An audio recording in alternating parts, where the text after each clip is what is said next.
Hello mga kaiklabu! Nagre-request kasi sila gumawa ng chocolate cookies, ang aking mga pamangkin. Kaya tara, maglagay tayo ng 1 cup na unsalted butter, 3/4 cup granulated sugar, tapos isunod natin yung ating brown sugar. At naglagay rin ako ng 1/2 teaspoon na salt. Tapos hahaluin lang natin ito ng maayos. Maglalagay rin tayo ng 2 eggs. At tignan nyo naman itong mga pamangkin ko.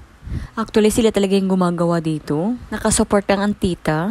At kapag nahalo na natin siya ng maayos, maglalagay tayo ng 1 tablespoon na vanilla. Tapos i-add rin natin yung 3/4 cup na cocoa powder. Maglalagay rin tayo dito ng 1 tablespoon na baking soda. Isusunod naman natin ilagay yung ating 2 cups na wheat flour. At pag last, maglalagay tayo ng 1 cup na dark chocolate. Pagkatapos nga nito, ilalagay na muna natin siya sa fridge kahit mga 2 hours. Then, after 2 hours, ito na yung ating cookie dough. So, ilalagay naman natin siya sa may baking pan. Gumamit sila ng ice cream scooper para pantay-pantay, diba? At naglagay pa rin sila ng chocolate dyan sa top ng ating mga cookie dough. At ayan na nga, ibibake na nga nila. Ibibake lang namin dyan ng mga 15 minutes. Tuwang-tuwa nga ako dito sa mga batang to. Napaka masusunurin. Favorite kasi nila yung chocolate cookies. Kaya naman talaga, todo support ang kanilang tita sa paggawa ng chocolate cookies. Sabi ko nga sa kanila, paminsan-minsan lang kakain ng sweet. Charot.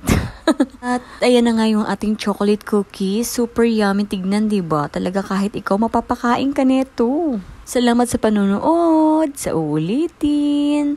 Wow, super yummy naman na itong cookies na to. Yum yum.